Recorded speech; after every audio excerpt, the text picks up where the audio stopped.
of Maryland saw week-over-week buyer activity rise and new purchase contracts rose as home prices are up 6.23% year over year. It's Friday, November 17th, 2023. This is your weekly Maryland Market Minute.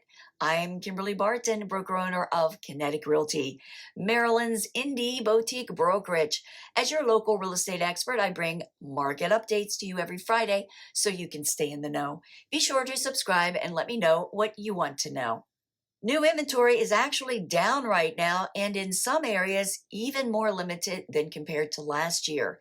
This indicates that it may be a good time to enter the market as a seller while less inventory is available and buyers are still active with hopes of buying before the year end. 703 homes are coming soon, more week over week.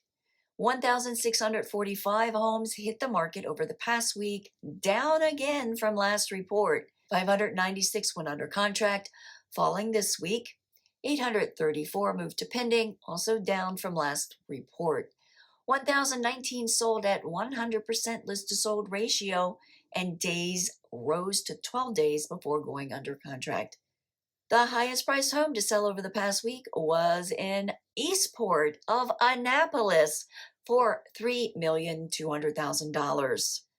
Rentals available continue rising and are up to 2,609 and remain steady at $2,400 median per month. That's a wrap for this week's Maryland Market Minute for Friday, November 17th, 2023. Thanks so much for tuning in. Enjoy your weekend, stay safe, and I'll see you next week. Take care.